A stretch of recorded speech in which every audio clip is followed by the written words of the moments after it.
Hi, I'm looking today at McLaren Vale Syrah or Shiraz, and before we start, I just wanted to discuss the difference between Syrah and Shiraz in Australia. So obviously they're both exactly the same grape, there's no difference, but it does indicate a stylistic divide between the two camps. So Syrah is often postured as being a more elegant style of wine. They might use more whole bunches in the ferment. There might be a lesser proportion or less obvious impact of oak.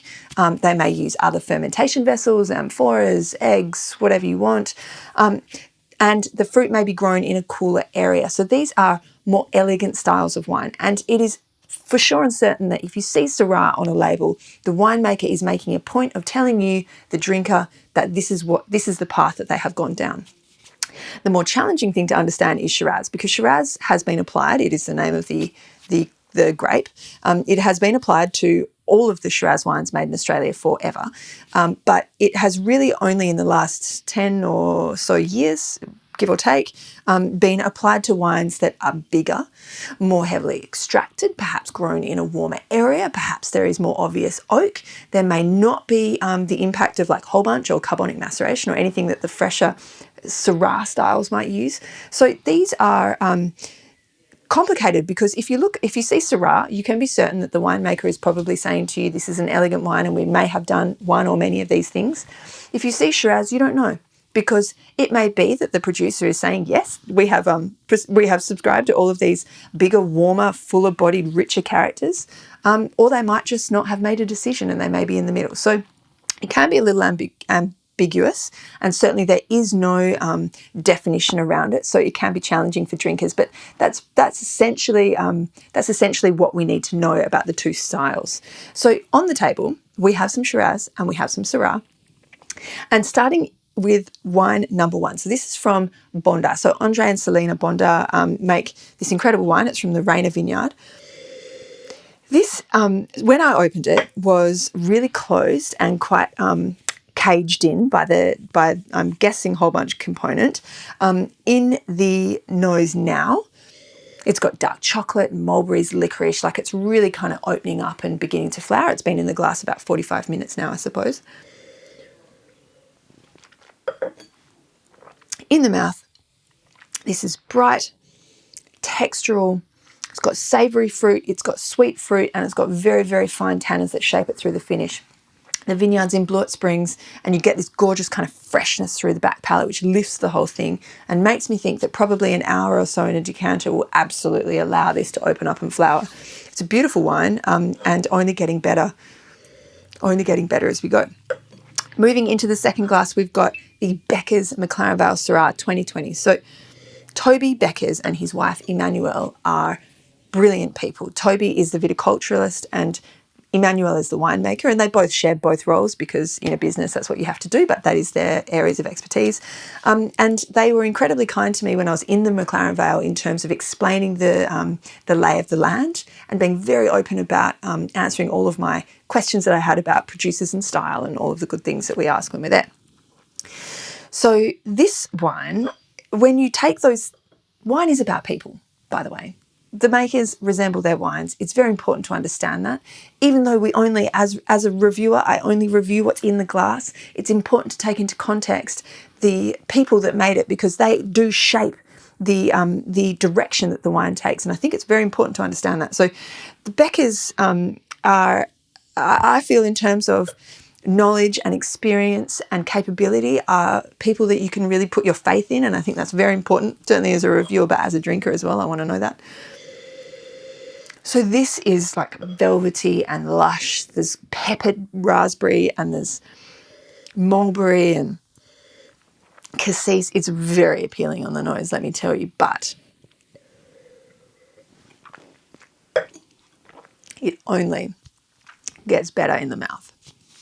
I mean, this is elegant, sophisticated, weaving, curving Syrah. This is a beautiful wine, and I know from experience that this wine opens up over time. You need to decant this wine because that crack of tannin needs to open and the fruit just blossoms out from it. And if you think that you don't need to decant it, just put it in the glass and wait for it, because I can confirm it will open up incredibly.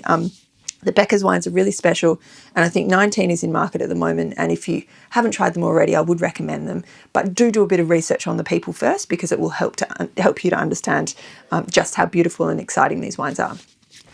Moving into the third glass. So this is a brand that I've been following for some time.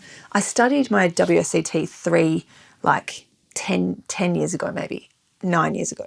And in my class was a guy called Brett, and Brett owns In Praise of Shadows, which is this brand. And I have loved over the years the Grenache particularly. I bought a lot of the 2018 Grenache from McLaren Vale. It's excellent.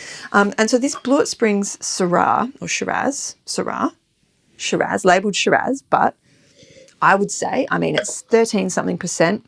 There's a real green stick character, which means to me that it's had an earlier pick, which means I'm probably going to get really beautiful, lively acid, soft fruit, and really chalky tannins. That's my prediction for this wine. And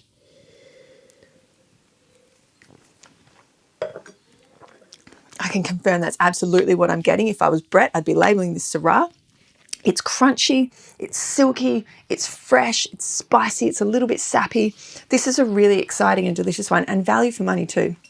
These are like $35 or $40 and really give you a lot of pleasure. So if you haven't tried In Praise of Shadows, I'd give it a crack. The Grenache is also excellent, although I haven't looked at this vintage, but I have asked for a bottle, so we'll see. Now up here, so in terms of McLaren Vale, you've got the coast, the Gulf of St Vincent, which comes in, like the lay of the land is the McLaren Vale Flats, and you come up the hills, you get into the Blewett Springs dunes, effectively. They're not dunes, they're up in the hills, but they've got this real soft kind of rolling aspect, and sand. Blewett Springs is famous for its sand. You go further up the hill and you get Clarendon. So Clarendon Hills, the winery, you can understand why they may have called it that when you get there, because it is more dramatic. The Onkaparinga Gorge winds its way through. It's a beautiful, beautiful, beautiful area, and that is where the Hickinbotham Vineyard is in Clarendon. Now, I was very, very impressed with these wines. I tasted with Chris Carpenter, who's the American winemaker. He lives in Napa and works in Napa for the Jackson family, who own Hickinbotham, Yangara, Giant Steps, etc. So he's in charge of making the Bordeaux varietals in Clarendon, and Pete Fraser, the winemaker at Yangara, makes the Shiraz. So it was a really interesting discussion that I had with him about stylistic differences in terms of where they both come from and the styles of wine that they make and that they enjoy making.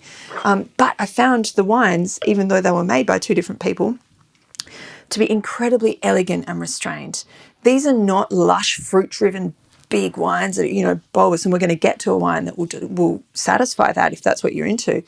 These are restrained, savoury, tannin-driven wines that I think will last for a very long time. And we looked at, Chris was just about to release the 2014, so the 2020s are in market now, or coming into market now, just being released.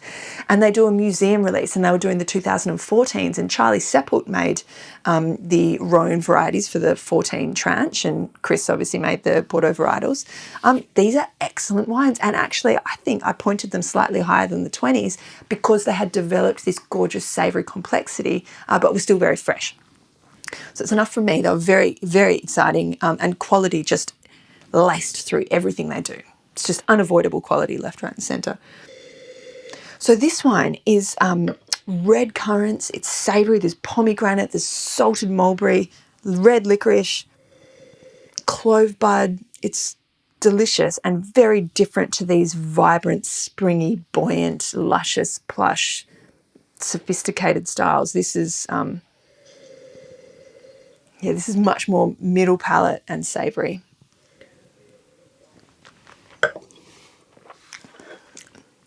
I really love that, and I could drink each of these in all of the different contexts. But I just love the restraint and the elegance of these Hickinbotham wines. They are very smart. Now, moving into the final wine, this is the Blue Eyed Boy 2020 from Mollydooker. And I really wanted to get to Mollydooker, mainly because I really don't understand the wines before I got there. And I'm going to tell you a story, because when I got to Mollydooker, I wanted to meet with Sarah Markey. And I just wanted to talk to her. I didn't want to taste. I have the wines I can taste on my own. What I wanted to do was understand her philosophy, because they have a very specific philosophy at Mollydooker, and I wanted to live it for a bit before I tasted the wines. And I'm really glad I did, because it's going to let me explain this to you much, much better. But basically, the thing I think that's important to me as a reviewer is the fruit intensity, the oak regime, and the watering regime in the vineyard. So these are high alcohol, full throttle, big, full-bodied wines. They are big. This is 16% alcohol. It is full of flavour, like it floods your mouth. So that's the first thing. The second thing is the oak regime. So Syrah only uses American oak, and a lot of it. A lot of it. We walked into the barrel hall, and I just walked through the door. I hadn't even looked up. I was still looking at my feet as I was stepping over the threshold, and I was like, American oak, only American oak. It's immaculate, by the way. The cellar is immaculate, and that was another thing that made a big impact on me, was how ordered and clean and perfect it was. But there are hundreds of barrels stacked up on top of each other, and actually she took us up onto this gangplank so that I could look back over the barrel hall and see just how big it was, and it was massive. So that's the second thing. These wines are all American oak, and that's abundantly obvious on the nose and in the mouth. And the last thing is the watering program in the vineyard. So they do something very different to the other producers around them, and they water in this very specific and staggered kind of starve, feed program throughout the growing season. And it's essentially to push back the sugar ripening, but to allow the flavour ripening to occur. Now, these are still very high alcohol wines, so there is sugar ripening happening at that time, but they're intense and they're full, and that's her style, and she does it well. So these wines, I have to tell you, they're a bit big for my style, but if you like full-bodied wines and you like that creamy, kind of soft, spicy oak character, you're going to love them. And she does it well. And I'm not here to tell you that it's not good because it's not done well. It's done very well. It's just not my style, but it's done very well. And she's very popular for a very obvious reason here. So this is, apart from the coconut and the coconut from the American oak, this is all about dark chocolate, raspberries, mulberries, licorice, there's tar, there's blood plum, there's all sorts of big, rich flavours. And it gives you that in the mouth. This is a Shiraz. I would say this is a Syrah, this is a Syrah, this is a Syrah, this is a Syrah. And this is up for contention. And if you have any feelings about it, I'd really like to hear them in the comments below. Otherwise, happy drinking. There's a lot of diversity in a very, very beautiful region called McLaren Vale. Drink up.